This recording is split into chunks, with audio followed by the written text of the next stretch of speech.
Okay, hey everyone. Mark here, Mark P Markets. Thanks for joining me. Hold on. Let me adjust this here. All right, cool.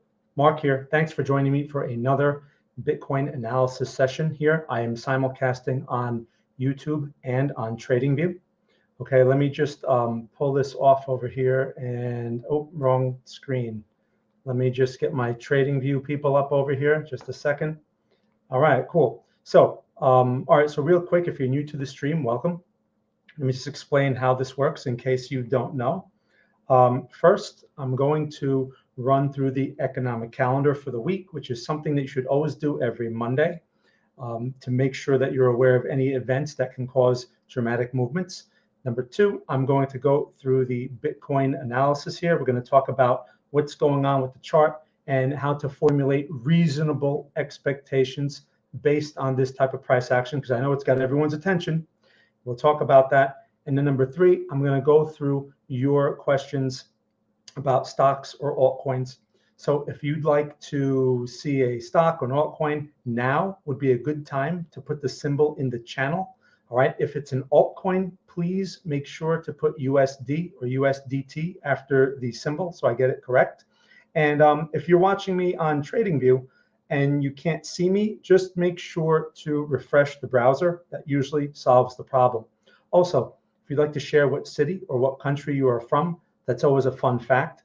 I am streaming from the greater New York City area, also known as Northern New Jersey. Okay. Now, and the weather stinks here.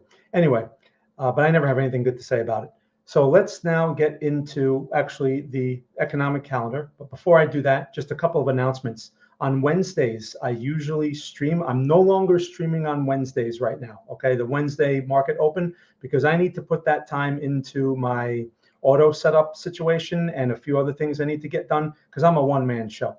So I can't spend that time streaming anymore, just so you guys know. So people that are looking for me on Wednesdays, I'm not going to stream right now on Wednesdays. Just today on Monday, I will be streaming, okay, on YouTube and on TradingView. Number two, I know people have been waiting for my Bitcoin and altcoin auto setups. The system is working. It's just I don't have it connected correctly. So that's what I have to spend all my time on. And it's almost there, but there's still some things I need to work out. By the way, my system is bullish right now, okay? So the importance, we're going to talk about the importance of having a system, especially in situations like this, okay? All right, so before we get into the Bitcoin chart, let's just get this thing started here. All right, so this is for educational purposes only. For investment advice, please consult a licensed investment advisor. All right, let me just take this thing off, and now we can begin the stream. So first things first, I talked about the economic calendar. Oh, by the way, if you want to know more about the auto setup situation, just email me or send me a private message on the Discord group. My Discord community is free, so you can check that out in the links in the description, okay, if you're interested in that. Again, this is not an ad. I'm just letting you know. All right, so economic calendar, right? First thing, what do we have this week? Can anyone tell me? You guys should be doing your homework. Let's see. Anyone putting anything about the economic calendar? By the way, you can use any one. TradingView has its own economic calendar. Doesn't matter which one you use. What matters is that you're aware of what's coming out this week. Anyone have any ideas? Anything important? Because here's the thing with these calendars. There's a lot of stuff on them, okay? And it can be overwhelming or confusing. Like, man, are all these things important? Most of them are not, okay? So inflation rate, Raman says. CPI, Levant says. Yes, and let me say hello to a few people here. I forgot to do that. So we got Tillin, Mr. Plow, good to see you. Raman, Alex from Romania. They're still in jail, Alex. When are they going to let them out? Wedge, hey, Bill, good to see you. All right, hey, hello. Sean, all right. Charlie, good to see you. All right, Eligius. All right, cool. All my regulars. All right. So again, you guys got it. CPI we have, which is tomorrow. That's an important number, okay? Probably after NFP, which we had on Friday. Well, I'll talk about that here in a moment. But after NFP, CPI is probably the next most important number. That is tomorrow, okay? What is that, the 14th? So we have that tomorrow. Make sure you know what time it is. On the 15th, we have retail sales. So you should be aware of that. That's probably not as big as a deal as it used to be, but be aware of it. okay? It can particularly move the stock market. So if you're involved in stocks, you just want to know what time that number comes out. On the next day, which what, Thursday, the 16th, we have the EU, right? The ECB, they have their interest rate decision. So if you're in Forex or if you're in a Euro pair or something like that, it can have an effect. Now the EU, usually their interest rate decision does not have the same effect as the FOMC. Just something to keep in mind, okay? It doesn't carry the same weight. They're not the world reserve currency. What do you want from me? All right, and now on Friday we have Michigan consumer sentiment, which is not a big deal. That number used to carry more weight. Things change, right? So that number, I wouldn't worry too much about that number. So the main one this week is CPI, which is tomorrow. Make sure you're aware of that, okay? So that's the economic calendar. Now let's move along and let's get into this Bitcoin chart, shall we? And let me make the chart bigger so you guys can see what's going on here. All right, so we're gonna go over here. Now, first thing I wanna point out, I wrote my TradingView article yesterday, and hopefully you guys read the article. In that article, I talked about a couple of levels, and I talked about the question is, and same with the title of this stream, is this really a sustainable rally, or is this a B wave? Okay, so if those of you who are not familiar with wave counts, we're going to talk about this because it's very important to at least be able to determine or have some idea of what this can be. All right, now, before I get into that, I want to mention one thing. I called the short, okay, 3 weeks ago. That short was based on this candle right here. All right, let me make the chart bigger so you guys can see it. Now, I personally was not in the short because, as you know, people that have been following me for quite some time, I don't short Bitcoin, okay? But I called that short right there. I believe that was the candle, yeah, around that date. That was February 22nd. And my members can confirm this because they have access to that information, right? And it was a risky trade because it was counter trend, right? It had a 2,000 point stop on it. And the short was pretty much started working right away. It was a little bit hesitant, right, over the next week. And when it went about 2,000 points in favor of the trade, I put out another suggestion saying move the stop to break even, right? This thing, the break even stop was 24,150 because that's where this low was, right? 24. What is this here? Actually, this low is a little bit lower than that, but I called it 24,150. Okay, so this thing never actually went to that 24,150 stop. Maybe because this is the 8-cap chart, but it never actually went there. It went to like 23.9 something, right? So if you managed to stay in that trade, this thing eventually started to work, and at one point, you know, it was in the 19Ks, right? Now, here's the important point behind this whole thing. When I called this trade here, I believe it was there, or maybe someone can correct me on that, or maybe it was on this. I don't think it was on this one here. No, it couldn't have been here. It was there. When I called that trade, I don't just call a trade and say, okay, just short this number. I provide a stop and I provide a profit target. Okay, that profit target was 20,150, and that was in this area right here. Okay, what's the low of this candle? This is 20,023. So I'm going to just draw 20,150 on the chart here. Okay, that was about, let's see, 20,150. It was like around here somewhere, right? That's 20,150 right there. Now, I mentioned this profit target when I called it here. Okay, so what's my point? My point is you have to have a system. Here, let me just draw that here. You have to have a system. You have to have things figured out in advance. Okay. Now, my idea behind that is 20K is a pretty significant support level. So it's not reasonable to really expect it to go that much lower. And in fact, I thought 20K was pretty generous if it can even get there. Okay. So that bank news came out a few days ago, and the market worked its way there, and the trade was officially closed. Okay. So if you stayed in that trade, then that's greed. There was no reason to be in that trade anymore. You were at the bottom of a pretty significant support level. In fact, look at this support zone, right? It went basically just on the outer boundary of that zone. This zone has been on my chart for weeks.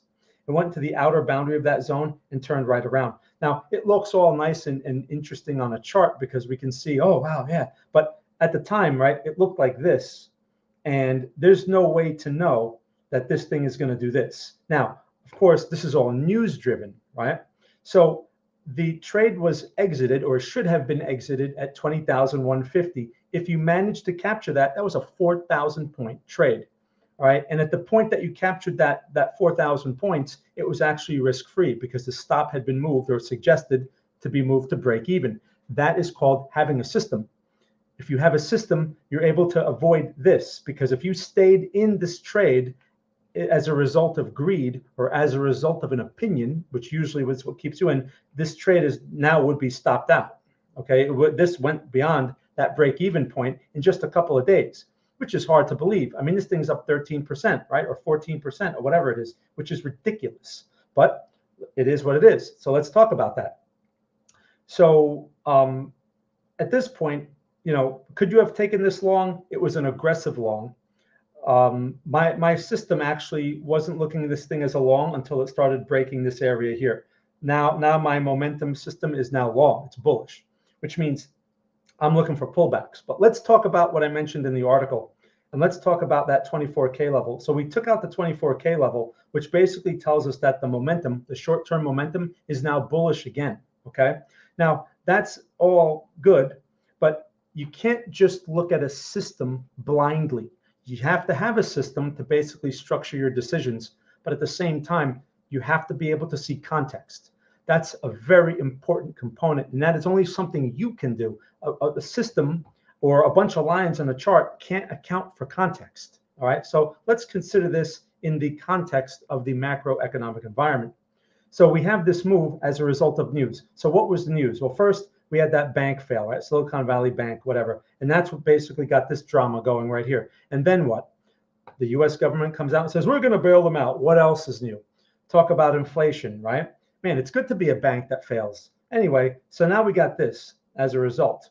Something like this. And again, this is where I always emphasize to people, markets are random. No matter what you do, no matter what anyone says, there's no way to know that this thing was going to sell off to here. And there's no way to know that in a few days it was going to go back to here. It was all a result of news, right? Reactions to news. No one knows the news. Unless you're an insider, a chart is not going to account for news. It's very important to understand that. If you get opinionated, right, and you're like, oh, this market's a short. Well, it was a short until this came out. Okay, so it's not a short right now. In fact, probably the whole world was short, and that's usually what happens when too many people are short. You get a short squeeze. Now, in that regard, short squeeze means that this is not likely a sustainable move, especially when it's so vertical like this. You have to be very suspect of these moves. If you're like a beginner or you're just mindless and you're incapable of thinking for yourself, then most likely what's going to happen is you're going to react to something like this and say, oh, now it's time to buy, right? That looks strong. No, you're back at a resistance level. So if you bought earlier, now is a good time to take money off the table, for sure, I'd say that, but this is not a good time to be buying. If you were going to buy, you had to take the risk here, okay? And there were some reasons that you could have justified taking that risk. In fact, I wrote that in the article. I said, if you get long here, don't have an unrealistic expectation. Like, going back to 25K is within reason. It broke the 24K, right? Which is basically this area here. And we're still fooling around in the 24Ks. So I'm going to take that as, okay, short-term momentum is now bullish, but that doesn't mean I'm long-term bullish. We still have problems, all right? We're still in a rising rate environment. This is only a reaction to a temporary bailout. This does not change anything fundamentally, right? So that's the key point here. Now, if 25K is cleared, you're looking at 28K. That's the next resistance. So as a swing trader, how do I use this information? Well, for one, I'm looking for pullbacks, right? I'm open to buying a pullback. You could work on a smaller time frame if you have to, right? Maybe it pulls back a 500 to 1,000 points, and then maybe the next leg higher goes to 25K. That's all you're looking for in these type of situations. Maybe it manages to go into this area up in here. My mouse is giving me a hard time. Into this area, right? Failed high area. It's possible that you can see this area. Now, let's talk about this in terms of wave count, because if this is a wave B, this is really where you need to be prepared, and this is really like the point of my analysis. Let me go here and let me pull up this, right? So wave Bs, you should be able to see my line there. Wave Bs typically look like this, right? That's typically what a wave B looks like. okay? So it's usually like a zigzag type of thing. It usually has 3 legs involved. Keep in mind that it is possible that a wave B can make a new high. It's possible. So that's the mindset you have to go into this with, not an opinion. This is not a forecast. This is a possibility. If the market starts to confirm this pattern over the next few weeks, then you should be able to know how to manage your reward and your risk, okay? But going beyond this, if this is a wave B, right, after that's complete, you're looking at a potential C, which means, if anything, right, you should not be buying up here, if anything. So all the breakout traders are going to get sucked in here. That's a really bad place to buy.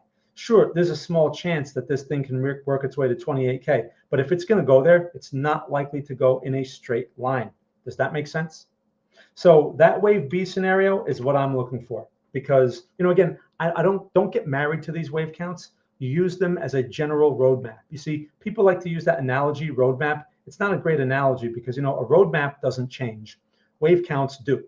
So if you're going to, look for the wave B, it just sort of gives you like a loose range of expectations. So if this thing pulls back to a support somewhere in this area here, maybe you'll get a tight support, but somewhere lower would be nice, like a 22.5 or 21 even, something like that. That may give you the next leg, right? And that's a swing trade opportunity right there. Otherwise, this should only be day trades, right? For very small bites. If this thing is just going to persistently work its way up to 25K, you should be thinking small bites, risking 100 points, trying to make 150 points. I've done many examples on day trades on my channel. Okay, so you guys can go and find that.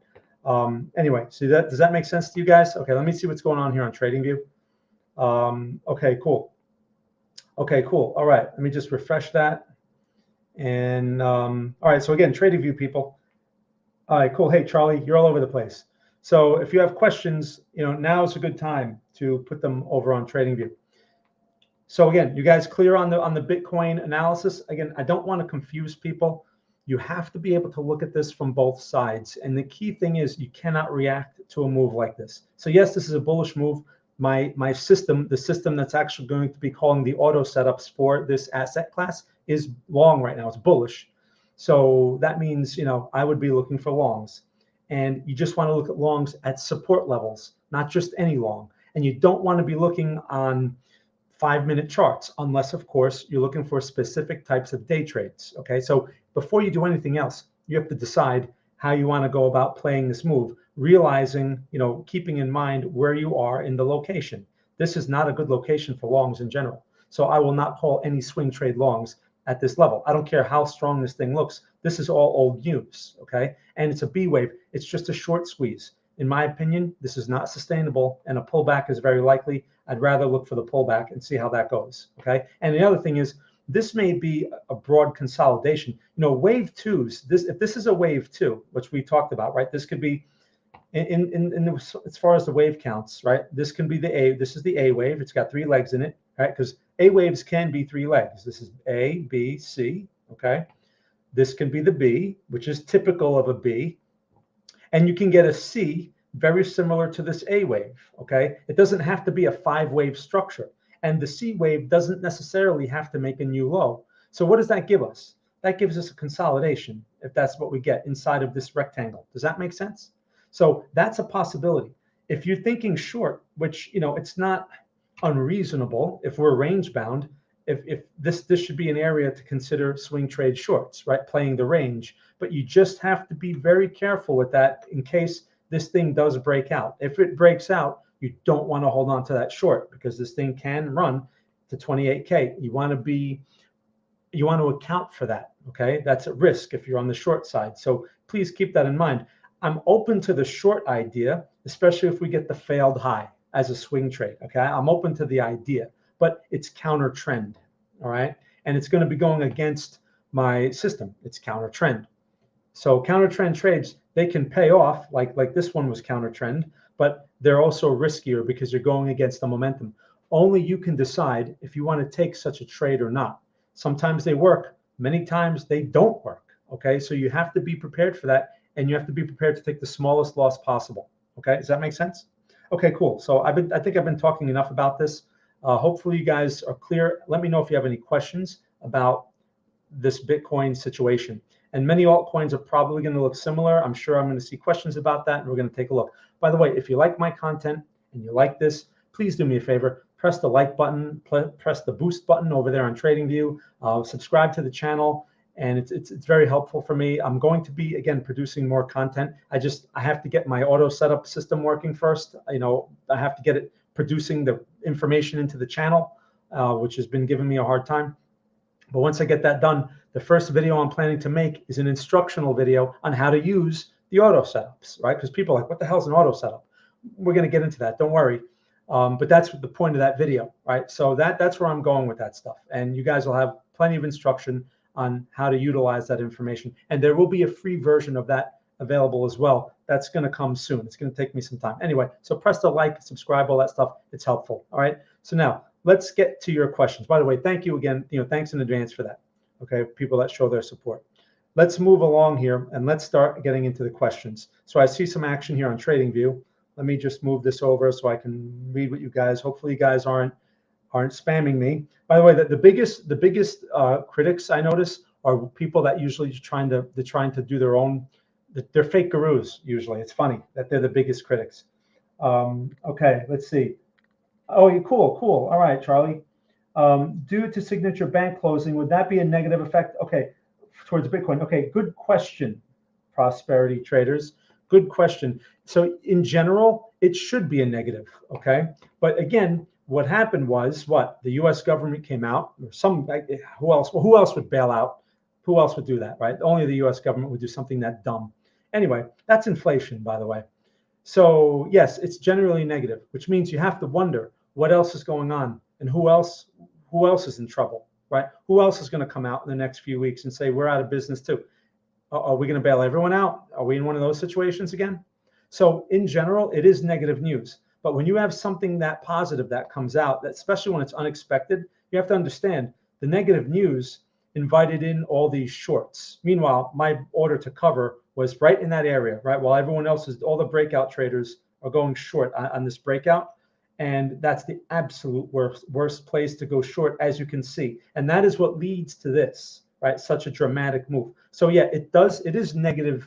It is a negative catalyst, but the negative catalyst has been negated by that positive news. When that positive news is out of the system and there's no catalyst to keep this going, that's what I mean. Like the health of the market hasn't changed. So this is just nonsense. Don't get sucked into this. If you can make a little money on the long side, great. But don't get married to this, is all I can say. This is not the beginning of the next 100K move and all that other nonsense that these people put out. Okay, no one knows the future. Some other news can come out in a week and change everything again. No one sees this coming. All these experts, right? Bitcoin's going to 50K in 3 months and blah, blah, blah. If you believe them, you get what you pay for. That's all I can tell you. All right, so good question. Nasir, how are you? All right, what's your take on dollar index and gold? All right, so let's take a look. And I'm going to start jumping over to the TradingView. I'm sorry, to the YouTube questions. So let's move over here to dollar index. All right, dollar index. So dollar index, you guys should always be paying attention to this. Now, dollar index had some interesting movements, right? Now let's consider this. So on Tuesday and Wednesday of the previous week, what was in play? Chairman Powell, okay? Chairman Powell, if you watched it, Chairman Powell pretty much said that they're going to continue to raise rates because inflation was stubborn or whatever. And he's doing the right thing. You can't give him a hard time for that. They're asking him the dumbest questions. Okay? Poor guy. Anyway, he's got a tough job and he's doing what he's supposed to do. Now, NFP comes out on Friday. And since that, right, there was a change. So I don't know exactly what the NFP numbers were because I just look at the market reaction. I don't look at the numbers themselves. I'm only interested in how the market processes the information. The dollar has been pulling back since, which tells me that those NFP numbers were probably less inflationary than expected. Okay, meaning if there was slower job growth or whatever, or more unemployment or whatever the number puts out, then that means it takes away from Chairman Powell's argument to continue to raise rates aggressively, right? In a situation like that, the dollar will pull back because that's a dovish piece of news, right? And lower rates mean weaker dollar, not stronger dollar. It means inflation, or anticipation of lower rates, I should just say. So dollar moving back like that is interesting. This could begin a bearish momentum leg, but I don't know. It's too early to tell. Right now, I'm still looking at this structure right here, right? That's a bullish structure, and it's pulling back into a support. It's actually sitting at the support level right here, which is what, 103.68. So if anything, this would be a place to look for longs on the dollar. It's just there's no reason to go long right now. There's no setup. We're just at a location, okay? So do we get a complex setup here? Do we get a failed low? Do we get a little mini double bottom? What do we get? The market has to tell us. So if we get the reversal here, right, you want to look for the opposite in everything else, like the euro. So the euro obviously rallied on this. So if this thing turns around and goes higher, the euro might most likely be a short, for example. All right, that's how you have to look at this. So I'll get to gold in a minute, but that's the dollar, okay? Now let me jump over here to YouTube real quick, and let me see what you guys got. So Tillin, if wave 2 is negated, does that mean that we're still in leg five of wave 1? Okay, back to Bitcoin. So that's a wave count question, right?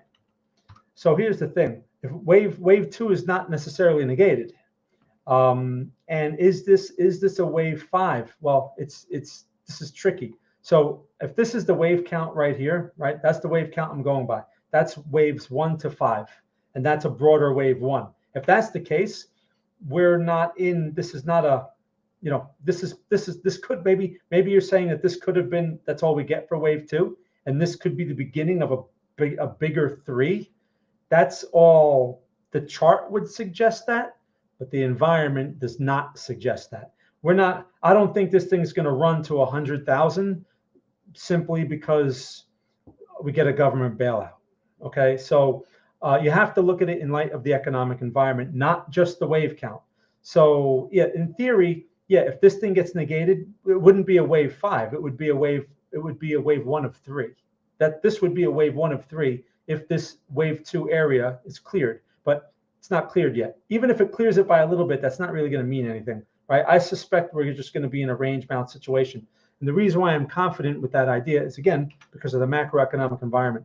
If we had rates lowering, if Chairman Powell said, "Oh, inflation is no longer a problem, we're gonna bring rates back to a more normal level," then that would be the recipe for this thing to really, then 50K would be reasonable, but not in this environment. Okay, so keep that in mind. Oh, thank you, Nasir. Thank you so much for the coins. I appreciate that. Thank you very much. It's very nice of you. I got to get that going on YouTube, right? Because these coins on TradingView, they don't really mean anything. They're nice, but on YouTube, these people donate like $100. That would be worth my time.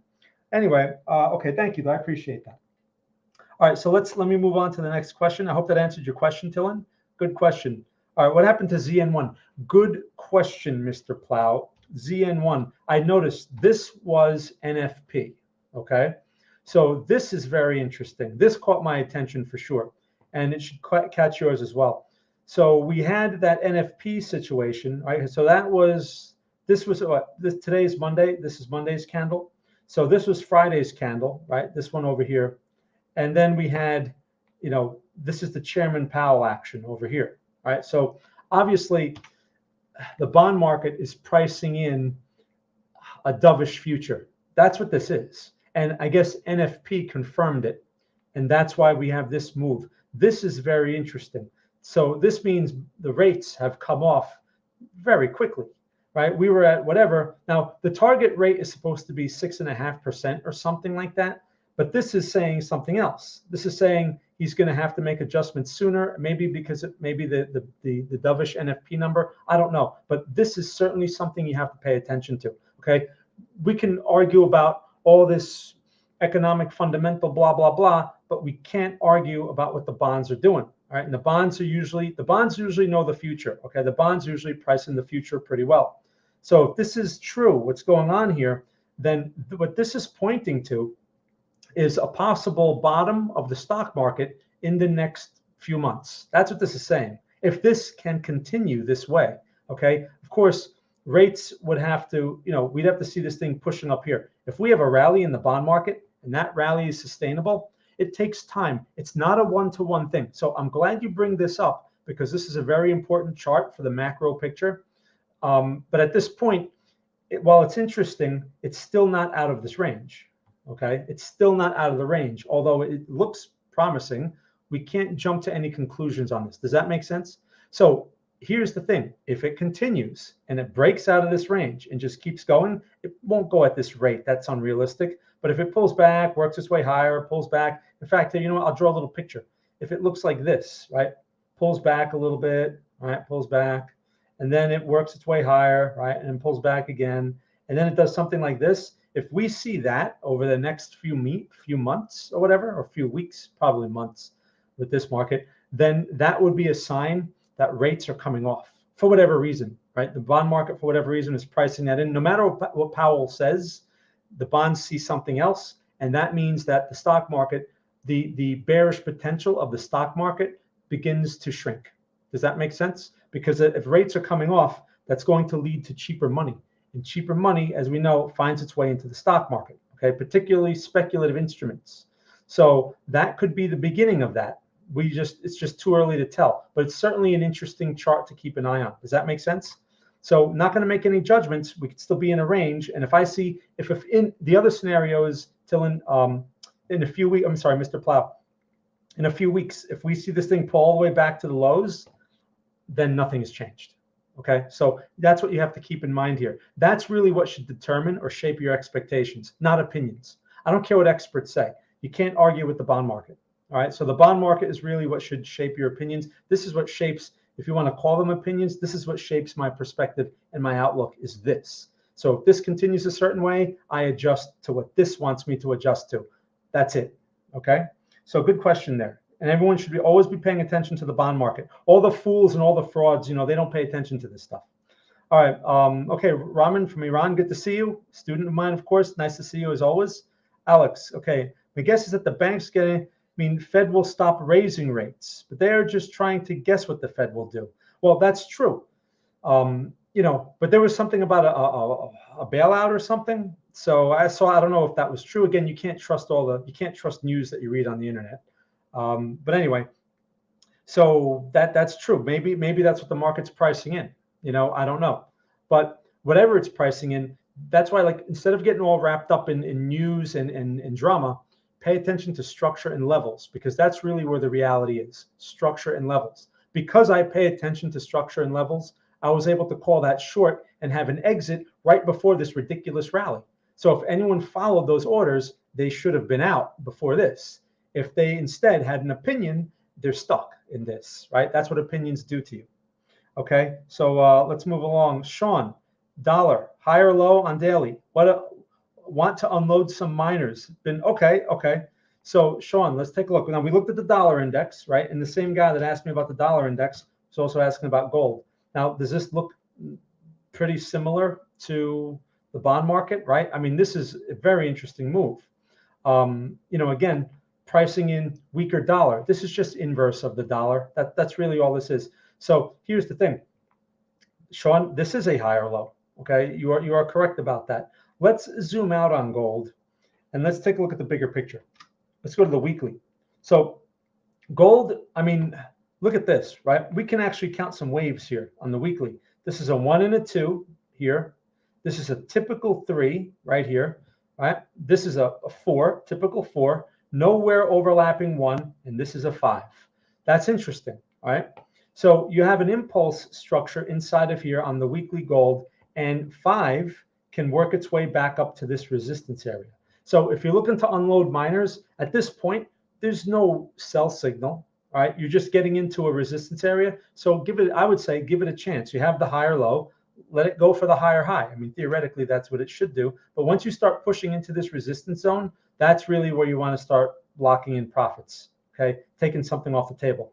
There's never a bad time to take something off the table, but if you want to let things ride and give them a chance, that's going to be up to you. I can't give you trade advice, but this would be, one of those situations where it would make sense to give it a chance. Okay, but never hesitate to take something off the table. Nice wave count though going on there. That's what you want to see when you are long. Now, as far as going long now would be a bad time to go long. You don't buy into this, Because why, Sean? Not you, but you know what I'm saying? Because people like Sean are going to sell it to you. That's why you don't go long now. Okay. If you were going to go long, you should have gone long when things were getting hammered and look ugly, not now. So anyway, nice job on putting together some inventory on that. Definitely give it a chance. I would say it's reasonable to give it a chance, unless a sell signal shows up. All right. But as far as buying new gold, no, definitely not buying here. Not a bad place. Right now, you have some reference points. This is your support, which is what, 18.9, so basically 18.10.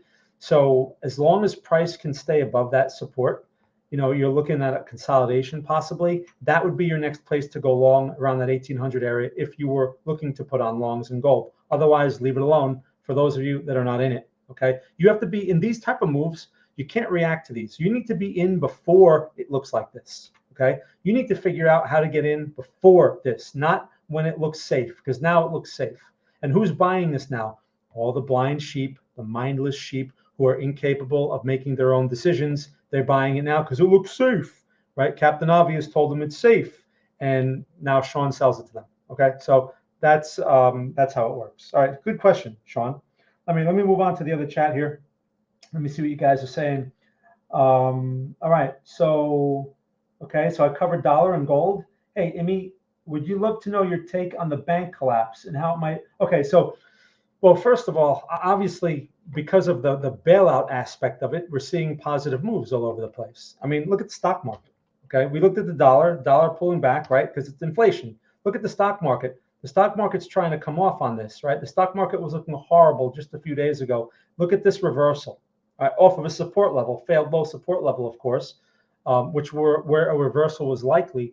But look how, just a couple of days ago, bank collapse, bad for everything. And here we are, bullish on Monday. Okay, so don't get opinionated by that stuff. Pay attention to levels. Pay attention to structures, right? Like, so for example, we had some bearish Nasdaq, but bearish Nasdaq has found support at a higher low area relative to this structure. So this is not exactly bearish. This is just a pullback, a very messy one, but it's a pullback.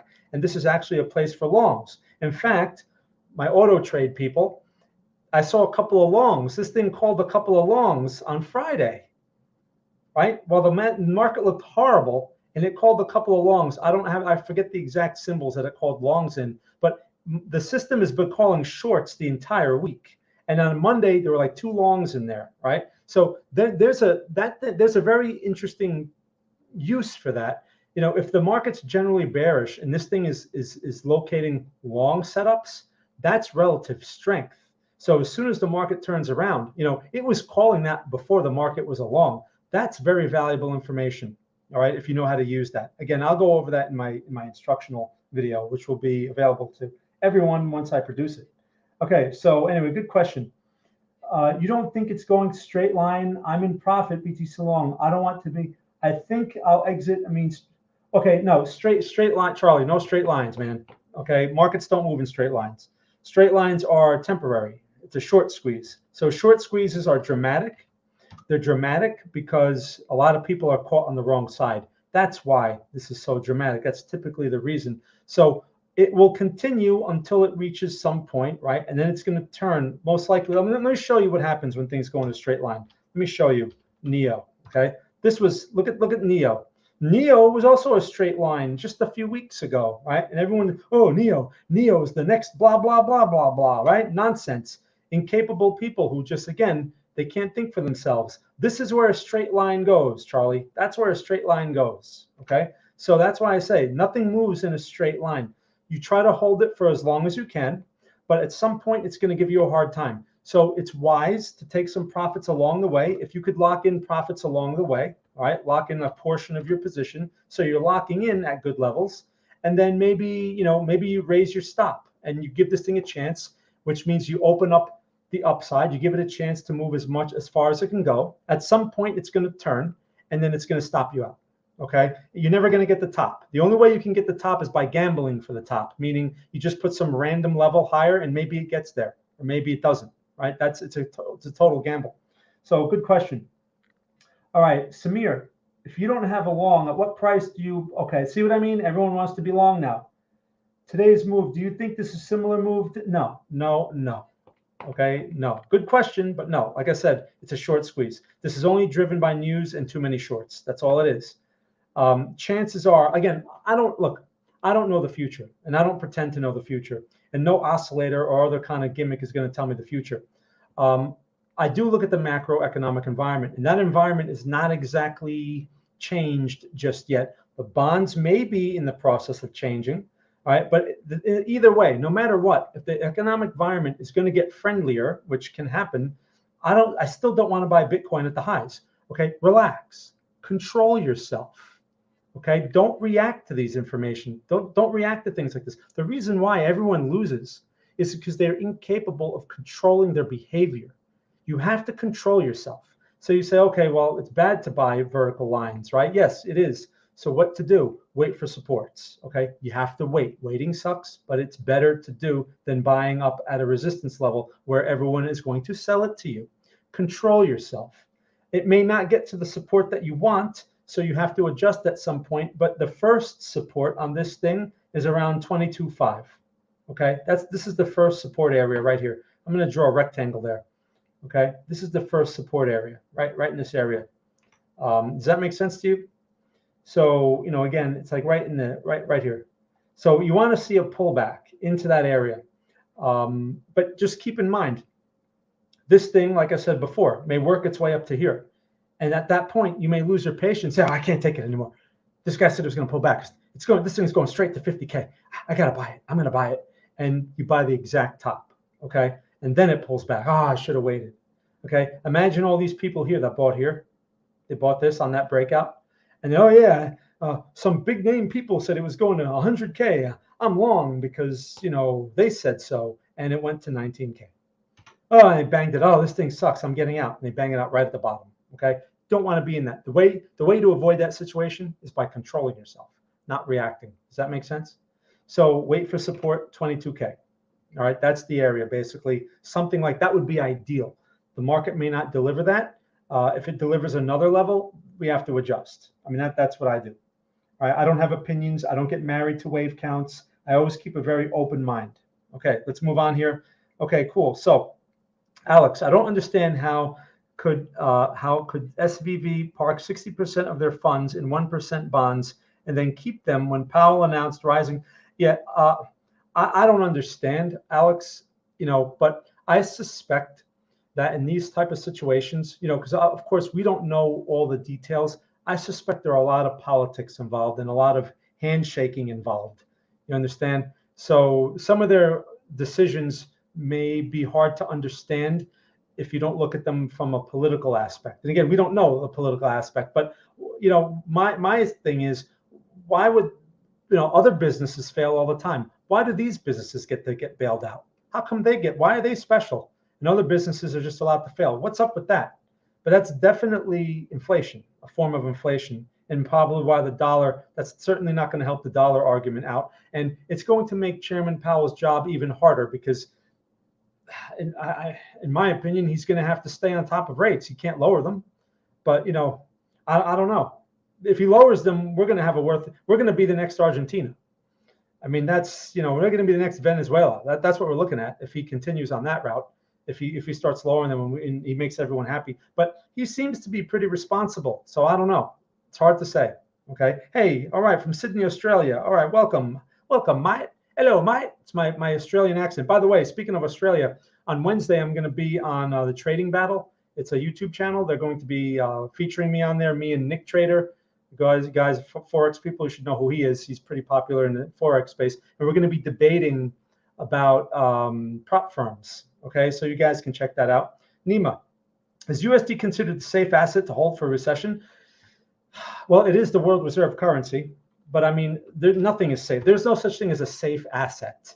I mean, if you want safe, you buy bonds, right? But the bond value can hurt you, right? But the thing is, at some point when the bond matures, you get your interest, you get your principal back plus interest, right? So if anything is safe, you think about bonds. The dollar, a dollar-denominated asset, in theory, is supposed to be more stable. That's why when countries are in trouble, like Argentina or Venezuela, what do? They trade dollars, right? They don't use their own worthless currency. They're moving dollars around. In fact, the dollars become worth more than dollars when they have to trade them, illegally in those countries. There's lots of stuff on YouTube about that. So anyway, yeah, I guess you can say that. But things like gold, things like Bitcoin are also places that you can store value. If you're thinking, if you're connecting safe with a store of value, your stable value, that, or maybe even a stable coin.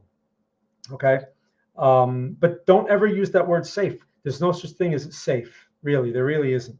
Okay. You can have dollars and your bank go out of business, or you can have dollars and you can have your account at FTX and it's gone. Right. So how safe was that?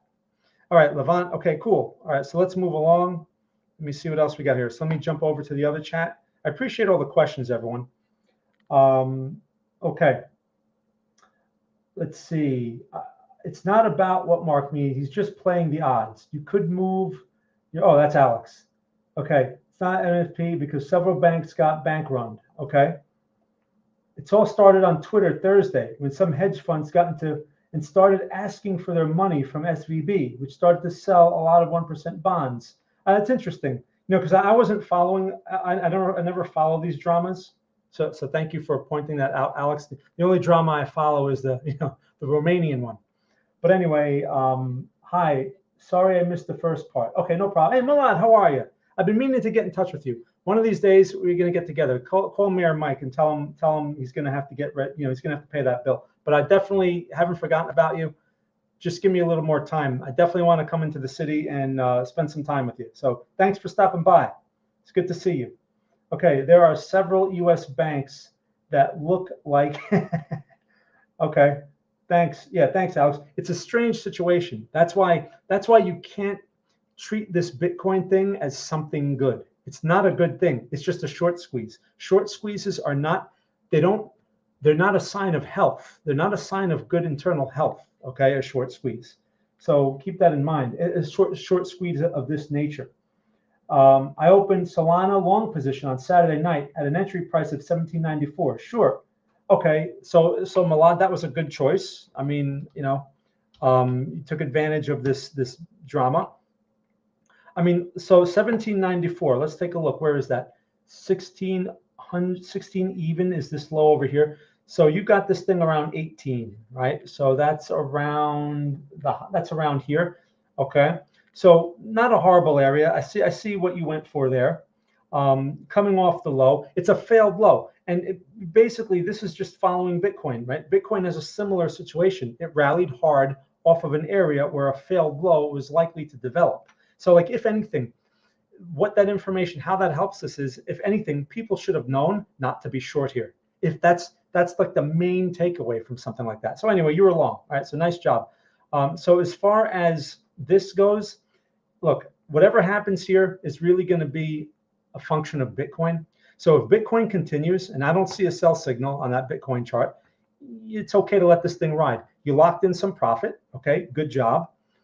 Again, I can't tell you to trade, but how to trade. But the thing is, locking in profit's never a bad idea. Now you have this resistance where you're getting some hesitation at $20 basically. But like I said, if Bitcoin continues, this thing is likely to push higher. Okay, and your next resistance is around here, which is what, 2250, right? So if you want to give it a chance in this scenario, it's not unreasonable. Perhaps you can trail your stop and see, you locked in some, and see if it gets to the next target. That's all you can do, right? That's really all you can do, unless you want to take your profit now. You are at a resistance, but in these situations, right, when you have such momentum and you have such nonsense driving the market, and there's no sell signal in your face, like this is not exactly a sell signal yet. It has to close and take out the low. But even if this thing closes, okay, and takes out this low, actually it's a doji. If it takes out the low and Bitcoin is still working its way higher, the next candle is likely to work its way higher. Okay, so you have to pay attention to Bitcoin or Ethereum, either one. But nice job, nice trade. Certainly not a bad one to give it a chance, especially if you locked something in. Okay, the key is playing the defense, locking in profits when you have them, locking something in, especially if it's greater than 1-to-1. Great job. Okay, Then from there, you're just letting the market work for you. So thanks for your question. Thanks for pointing that out. All right, nice trade. Okay, let's move along here. Okay, so you guys are answering my question. All right, I'm just going through the chat. What's your view on MicroStrategy stock? Okay, let's take a look. MicroStrategy. What's the symbol on that one? I don't even know the symbol. MicroStrategy. I'm gonna have to type that in. MicroStrategy. Oh, MSTR. How can I not know that? All right, MSTR. All right, so here's the thing. With something like this, whether it's MicroStrategy, whether it's Coinbase, whether if it's a stock that's very sensitive to the Bitcoin situation, you're just playing a stock version of Bitcoin. That's all you're doing, okay? So here's the thing. Use Bitcoin as your guide, number one. Number two, this reversal, I mean, look at this harsh reversal, right? On Friday, the thing was sitting on its absolute low, and then today it gaps and is working its way higher. If Bitcoin continues higher, you're likely to see some more movement higher. But if you're looking to buy this right now, like if you're not in this, which by the way, this would be very hard to buy into, by the way, right? There was really no reason to buy into this as it was pulling back. It never gave you a reason. And now this in your face, right? So tough thing to be long. That's something you have to just like step into and have some sort of belief, because there was no technical reason to get into that. Now you have this situation right here. That's your next resistance. And that probably coincides with the Bitcoin resistance as well. Like if Bitcoin pushes 25, 26K, right? I wouldn't be surprised that, to see this thing hesitate here. That's the risk that you're taking. So I wouldn't chase these things, right? In a situation like this, let it pull back. See if you can get the higher low, all right? See if you can get the higher low. That would be a more sensible place to take this trade if you're looking for a swing trade long. Also, look at this level back here. See this level back here? This is going to play into it, right? So this would be a great level to be watching for. 203 and a quarter. You can round that to 203.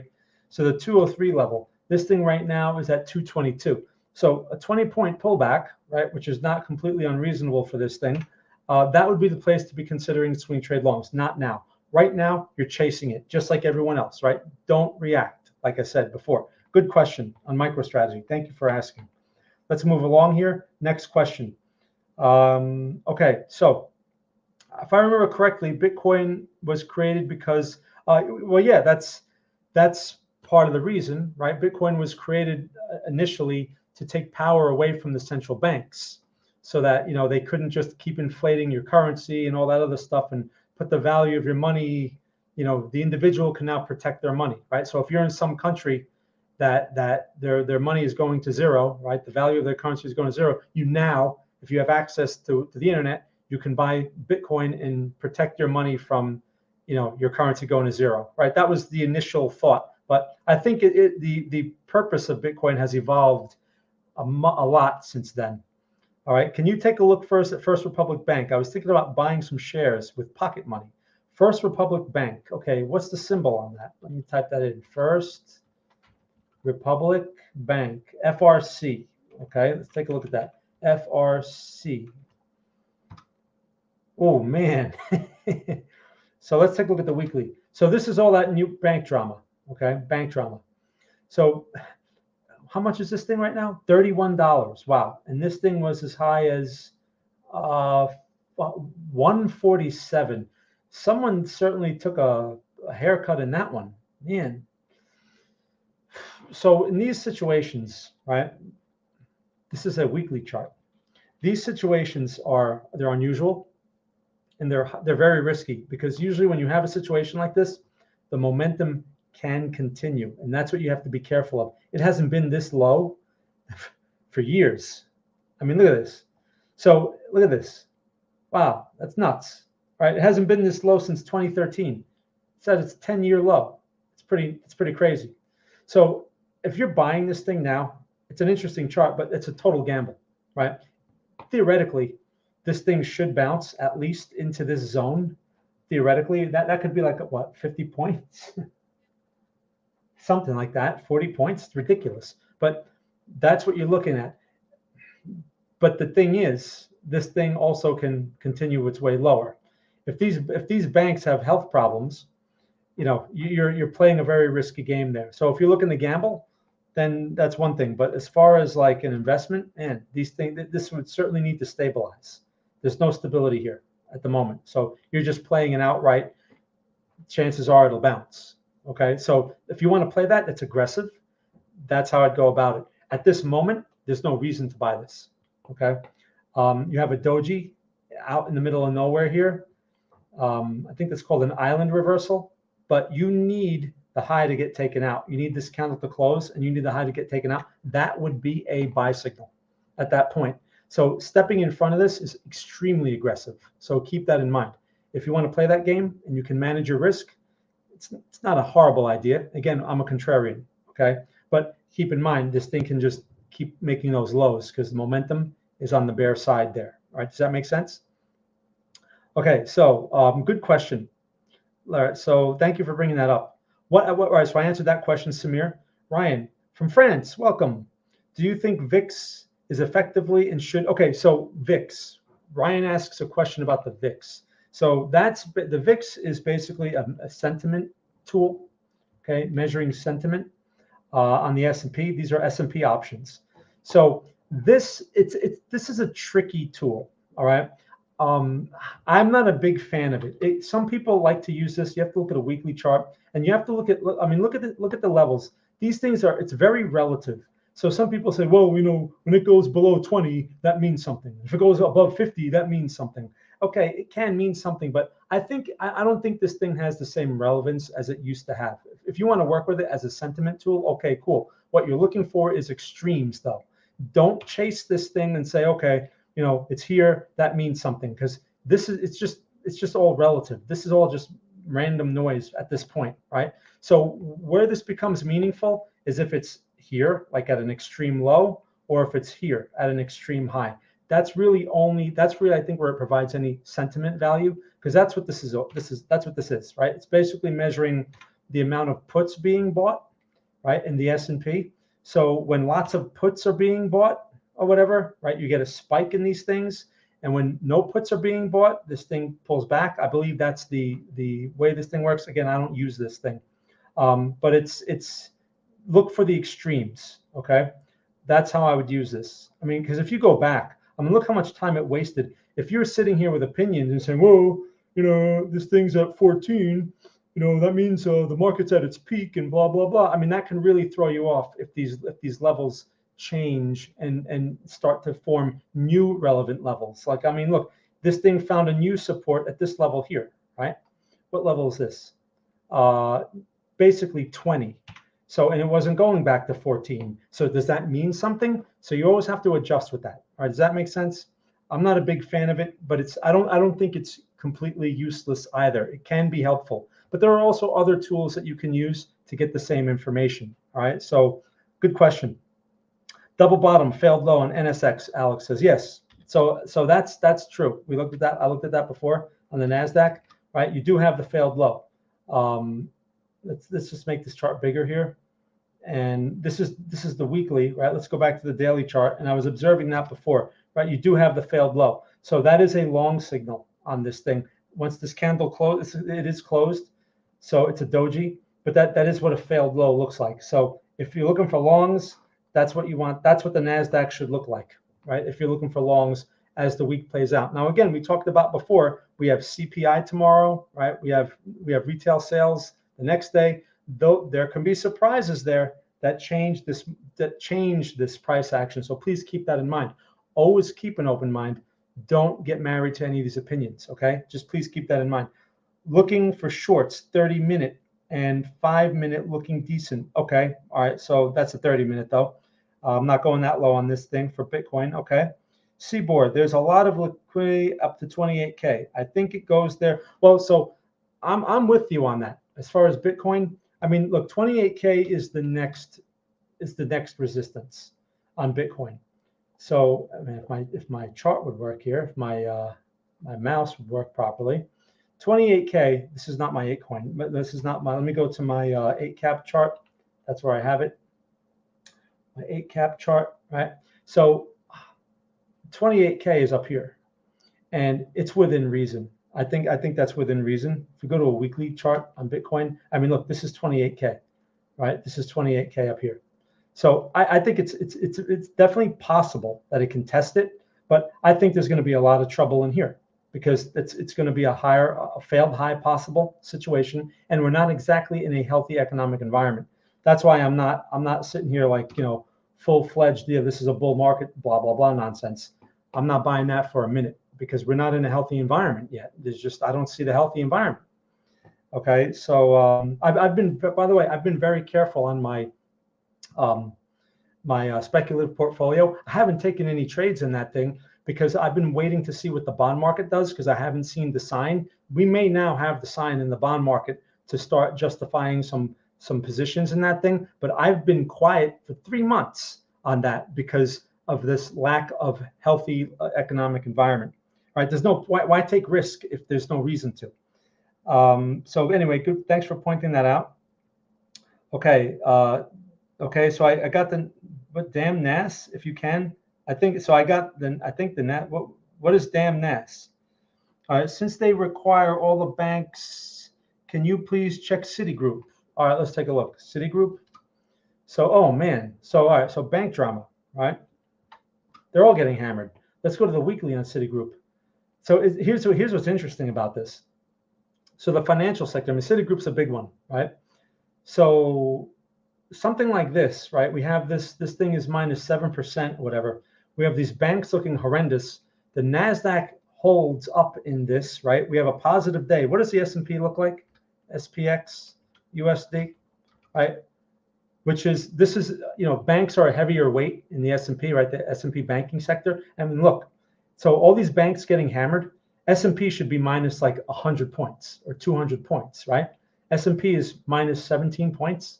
I mean, I don't know. Like this thing, so far it's acting relatively strong considering how these banks are behaving, right? So interestingly enough. So damn NAS. Oh, on the NASDAQ? All right, let's take a look. What that? I never even heard of that. What is that? Damn NAS. Is this correct on the NASDAQ? I see one for the NYSE. No, that's DA. I don't know what you're talking about there. Damn NAS. Okay, I'm trying, but I don't see it. I don't see a ticker called damn NAS. I mean, are you looking for the NASDAQ itself? What is damn NAS? All right, let me, while you're answering that question, let me move along. Let me see what you guys are saying over here on TradingView. Okay, so obvious hope. Hope's not a good thing, man. It's possible that this BTC FOMO pump before they offload their positions. Also, the 10-year term bond inversion is starting to go the other way. Pretty reliable. Well, the bond inversion, you're talking about the 10, what are you talking about there? The 10 2-year, right? Well, if it's not inverting, I mean, if you mean going the other way, meaning it was inverted, the yield curve, and now it's going the other way, those could be signs of improvement coming, right? But I mean, the bond market alone, we're just looking at the 10-year note, right? There's certainly a dramatic change there. We have to see if that means anything over the next few weeks. But if they're pricing in, some kind of change in rates or some kind of change in the FOM in the Fed moves, I don't know. It's certainly confusing. We have to let the market figure it out. Okay, like so when things are uncertain and things are changing, best thing to do is let it become clear. Don't jump to any conclusions. That's why I'm not going to say, oh, okay, we got the sign. This is it. It's like, okay, we might have some things here, but let's see how the market proves itself. It's better to be slow. You don't want to be rushing into things here, okay? Because in the beginning of the year, people were saying that the stock market this and blah, blah, blah, and blah, blah, blah. And, and then it's been pulling back over the previous few weeks and never listened to people. All right, so anyway, good observation. Hey, Steen, good to see you. How are you? Steen, that was a good link you put in the channel the other day. I meant to tell you that. Steen shared a nice video with us. Thanks for sharing that. The Bitcoin pump was also because the USDC has 30 billion and people. Okay. Oh, interesting. That's interesting, Alex. So some interesting details on the bank drama. I missed the first part. No, I haven't covered euro. I haven't covered euro. So let's call up euro. Now, so again, euro is just inverse of dollar generally, right? We saw the dollar pulling back, but I mean, man, this is not a very impressive move. Not really. Let's go to the daily chart, right? So here's the thing with the euro. Stian knows I used to be pretty bearish on the euro. I can't be bearish anymore. I had some shorts a while back. I stopped. I just stopped bothering with the euro because I just kept getting stopped out. That was months ago, and this thing basically pulled back. And look at this, Stian, double bottom, okay, failed low basically, and reversal. It's following this dollar situation, right? I guess it's all part of this drama. So this was a long. It's not a long now. Don't want to chase this thing. We have the ECB coming out on Thursday with their rate decision, so that certainly can have an effect on this. But right now, look, we just took out this resistance, so I would be looking for longs in the euro. Okay, no matter what their situation is, I know their situation isn't that great either. But if the chart wants to go higher as a result of dollar weakness, well, I'm just going to accept that, right? If that's what it wants to do. So I'm looking for pullbacks, right, in this area here, basically. Pullback. All right, pull back into this zone. Ideal would be 105 and a quarter. That would be ideal, or maybe slightly lower for a potential long. Otherwise, don't buy this thing at the high there. Does that make sense? And if you're short, definitely not a good idea to be short right now. So thanks for asking. Hey, Golden, how are you? Nico. Oh, Nico from Belgium. How are you? I like the name someone mentioned for you some time ago. Oh, thanks. They usually don't call me. They have lots of other types of names for me. Not such a nice name. Thank you. I appreciate that. Okay, let me just look back here. So maybe this will help. Sorry for the confusion. If you can't find it, then all good. Yeah, I don't. Damn NAS. I don't know what that is. I'm looking for it and I don't find it. Damn. Is there supposed to be a dot with it? Maybe that's why. Damn NAS. Let's see. Damn NAS. I don't see anything. Nothing is coming up for that here. Let me see. Damn NAS. No. Maybe there's another symbol for it. I don't know what that is. You're saying it's on the NASDAQ? I don't know. Sorry, I can't help you with that one. Okay. Anyway, so people, let me see what time it is. Yeah. All right, cool. So you guys, if you haven't yet, please press the like button, press the subscribe button. It'll help me for my channel. If you have any questions, you can find me in the Discord community. All right, there's a free area there. You can send me private message me there. I answer there the fastest. By the way, I don't message you first. You message me, right? There's been a lot of fraud in there with people trying to be a fake me. And anyway, so I don't reach out to you. You reach out to me, and I'll be happy to answer your questions. All right, cool. So anyway, you guys, I think I got them all.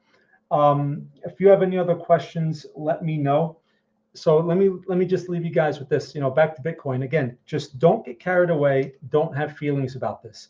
Vertical moves like this are not sustainable. There are always pullbacks. So that if you missed it, no problem. Wait for the pullback. For swing trade longs, I am interested in the pullback if we can get one.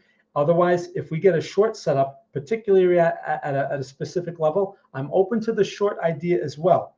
It's counter trend, but I'm open to the idea because this thing can easily be a consolidation. If that's the case, then there'll be plenty of opportunity on both sides. Does that make sense? All right, you guys. So again, I want to thank you all for taking the time with me here today. I hope you got something out of this stream, and I hope I was able to give you some realistic perspective, okay? Because that's the goal. So, hey, remember, check out the stream on Wednesday over at the Trading Battle. I'll be on there, so you can check that out. Otherwise, enjoy the rest of your day, the rest of your evening, wherever you are in the world, and thank you very much for watching.